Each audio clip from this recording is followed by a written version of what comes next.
Halo teman-teman semua, saya dapat pertanyaan bagus di DM Instagram saya. Nasihat untuk anak muda seperti apa ya Mas Didik agar segera sukses? Saran saya teman-teman, anak muda ya masih muda, masih remaja atau yang baru lulus kuliah, coba tonton aja video ini sampai selesai. Saya akan bongkar bagaimana cara teman-teman sekalian agar segera sukses kalau bisa di era yang serba digital ini. Tonton aja video ini sampai selesai.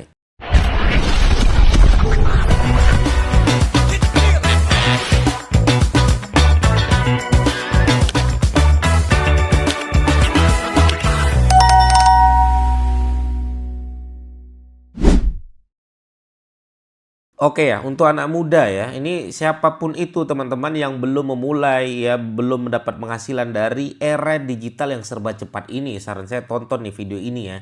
Pertama, teman-teman segera memulai, itu dulu ya. Saya tuh selalu nanya, anak saya yang SMP saya tanya, mau apa? Misalnya dia bilang, ya anak saya tuh bilang dia pengen ikut kejuaraan Rubik, oke saya fasilitasi. Ini ya latihan Rubik seperti ini, ya disiplin dan lain sebagainya. Ya, lakukan percobaan-percobaan.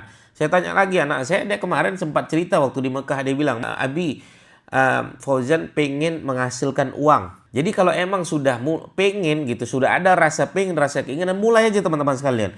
Pengen menghasilkan uang, ayo mulai.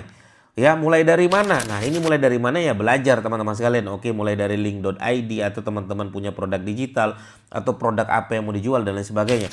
Tapi intinya memulai dulu apa yang bisa dimulai. Maka anak saya suruh coba bangun konten di YouTube, bikin konten di Instagram, bikin konten di TikTok. Ya, goalsnya apa? Goalsnya misalnya mau jualan ini. Oke, arahkan ini deliverykan ini agar orang mau beli produk ini. Atau teman-teman mau jualan produknya kopi misalnya. Ya, deliverykan orang agar mau membeli produk ini. Intinya begitu teman-teman sekalian.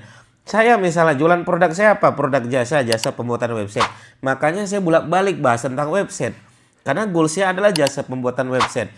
Goalsnya apa? Konsultan SEO di berbagai perusahaan-perusahaan. Makanya saya ngomong SEO terus. Ya, nah itu. Mulai aja dulu teman-teman sekalian. Jangan pernah, aduh apa yang harus saya siapkan dulu. Saran saya, udah, coba dulu aja. Mulai, segera mulai. Jangan takut memulai ya. Jangan takut memulai. Nah, kemudian yang kedua adalah belajar untuk disiplin ya. Belajar untuk disiplin. Anak muda ini sering banget tuh saya lihat tuh. Ya, dia nggak tahu lah, saya heran tuh ya. Kadang begadang, nanti bangun siang, nanti siang dia tidur-tiduran, sore ya baru mulai makan gitu kan. Nanti dia makan, malam main gitar, nongkrong. Ah, ini nggak jelas teman-teman sekalian. Ya, disiplin itu artinya gimana ya? Mas Didi, ya, disiplin itu teman-teman mulailah. Saran saya untuk teman-teman yang muslim, disiplin coba 5 waktu. Kita belajar disiplin dulu nih. Benar nggak kita, kuat nggak kita 5 waktu sholat di masjid misalnya. Atau teman-teman sekalian bangun pagi. Ya, habis bangun pagi coba apa yang harus saya lakukan, produktif apa yang bisa saya lakukan. Bikin konten, oke. Ngedit, upload, posting. Produk apa yang mau dijual, ngedit, upload, posting. Atau kemana? Ya, ketemu orang. Ya, jalan ke sana. Pokoknya apa yang bisa produktif lakukan teman-teman sekalian. Itu penting sekali. Disiplin menandakan teman-teman produktif. Saya ya memegang semangat saya bilang, saya akan posting terus di konten di YouTube apapun itu. Kalau saya sibuk umroh misalnya 2 minggu, gimana caranya saya 2 minggu ini harus tetap produktif. Atau saya misalnya ada kegiatan, pernah ngisi pelatihan full selama 2 minggu misalnya. Ya, di berbagai kota, pindah-pindah kota, naik pesawat sana sini, tetap saya harus produktif. Itu yang saya tanamkan teman-teman sekalian. Disiplin dalam hal produktif, gitu kan. Nah, teman-teman, maka itu yang kedua nih, ya, yang kedua. Yang ketiga, jangan pernah banyak alasan. Ya, untuk teman-teman yang segera sukses, ya, saya paling nggak suka dikit-dikit alasan, dikit-dikit. Nah, teman-teman coba belajar, kalau emang salah, ya bilang salah. Saya salah, saya siap menerima resikonya. Saya siap menerima konsekuensinya dan lain sebagainya. Tapi kita katakan kita ini benar. Ya, kita ini produktif. Kita melakukan apa yang emang kita capekkan dengan segala sesuatu yang kebaikan dan lain sebagainya. Nah, ini teman-teman sekalian, jangan pernah ya istilahnya tidak mau memulai, tetap harus memulai, segera memulai gitu kan. Jangan pernah banyak alasan, apalagi banyak alasan. Ya, udah mulai. Kapan Mas kamu mulai? Besok atuh, tapi besok saya harus begini Mas. Lusa, aduh lusa saya harus begini Mas Didik. Ya udah Kamis saya aduh sibuk ya Mas. Jumat saya sholat Jumat. Ya kita juga sibuk. Kalau dibilang sibuk. Jadi kapan kamu mau memulai kan begitu. Ya tuh, yang ketiga. Yang keempat, saran saya cari mentor. Dekati mentor, dekati guru kita. Kita mau apa nih? Dekatin teman-teman sekalian. Misalnya, teman-teman pengen sukses. Ini ada orang sukses nih. Dekatin, cara dekatinnya banyak cara teman-teman sekalian. Ikutin komunitasnya. Kita jadi muridnya. Atau kalau dia ada kelas, ikuti kelasnya. Atau silaturahmi ke rumahnya, nggak ada masalah. Ya, silaturahmi ke rumahnya. Atau ajak collab. Banyak cara teman-teman sekalian. Ada anak muda ke sini, anak mahasiswa pernah datang ke sini. Ya, dia cerita. Ya, jauh-jauh dari Bandung. Ya, saya kadang lihat wajah dia tuh kasihan sekali menurut saya. Ya, jauh-jauh dari Bandung, dia pengen jadi murid saya, dia pengen menghadiahkan orang tuanya umroh, dia pengen memuliakan orang tuanya. Merinding saya kalau dengar cerita dia gitu kan. Tapi dia punya semangat yang luar biasa, cuman tadi eksekusinya dia kurang. Ketika saya kasih tugas begini, dia tidak mengerjakan tugas itu. Makanya sebelum teman-teman memiliki guru atau pokoknya saya akan mempunyai guru, maka nomor 3 ini jangan punya banyak alasan. Ketika nanti dikasih tugas oleh guru, kerjakan apa yang dikasih tugas tersebut.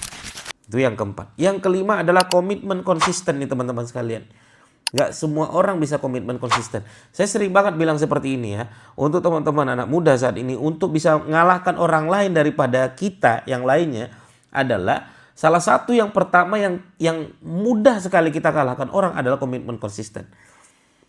Ya, semua orang nggak bisa melakukan itu. Justru semua orang nggak bisa melakukan itu, kita yang melakukan itu. Salah satunya apa? Komitmen konsisten. Apa itu? Nulis setiap hari, bikin konten rutin setiap hari, bikin konten video reels TikTok, ya video panjang setiap hari, komitmen konsisten bertahun-tahun. Orang nggak akan bisa melakukan itu teman-teman sekalian. Saya terus terang banyak murid-murid saya, terutama YouTube ketika dikasih tugas 2 bulan pertama tumbang semua. Bulan keempat pada tumbang, tahun pertama, tahun kedua tumbang. Ya, tidak sanggup dia dengan komitmen konsisten.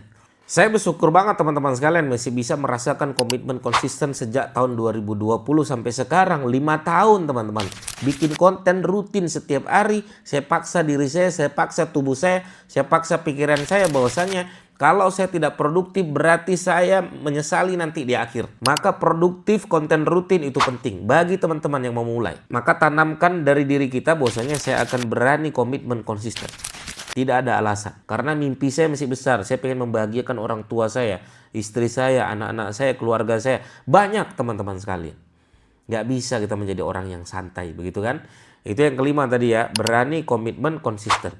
Yang keenam adalah teman-teman harus terus belajar dan berkembang. Misalnya saya gak bisa ngomong depan kamera. Belajar, latihan, rutin. Nanti bisa sendiri. Terus berkembang. Saya cuma bisa ngomong 2 menit masih Didik. Berkembang. Belajar terus berkembang. Ya. Saya tuh takut Mas Didi, harus berani. Ya, saya nggak tenang ya ketemu orang-orang, harus dicoba. Ya, belajar terus dan berani agar teman-teman bisa berkembang. Itu tuh. Saya makanya ya dulu saya juga nggak berani depan kamera, ngomong, seminar nggak berani karena bagi saya harus melakukan itu. Teman-teman juga harus bisa melakukan itu. Itu yang keenam. Ya. Nah ini penting sekali teman-teman sekalian ya, yang keenam. Yang ketujuh saran saya teman-teman ikut komunitas. Apa komunitas yang sehat? Ikut datang, gabung dengan orang-orang mereka. Kenapa mereka bisa sukses? Ya tanya, ngobrol. Ya nanti teman-teman ketemu dengan teman-teman yang akrab ya, teman-teman sevibrasi. Itu enak sekali teman-teman sekalian. Kita jadi tahu ternyata mereka mudah ya bisa mendapatkan 100 juta pertamanya. Oh ternyata mudah ya bisa mendapatkan 100 juta per bulan. Oh ternyata mudah ya bisa mendapatkan 1 miliar pertama dan lain sebagainya. Itu terjadi kalau teman-teman masuk di sebuah komunitas yang sehat. Oke ya. Jadi 7 ini untuk teman-teman yang baru memulai pengen segera sukses. Untuk anak muda terutama coba tonton ini sampai selesai. Lakukan apa yang saya perintahkan pada teman-teman sekalian, mudah-mudahan teman-teman bisa mendapatkan manfaatnya. Terima kasih teman-teman sekalian. Bagi teman-teman bertanya silakan langsung aja bertanya di kolom komentar kami. Sampai ketemu lagi. Assalamualaikum warahmatullahi wabarakatuh. Bye bye.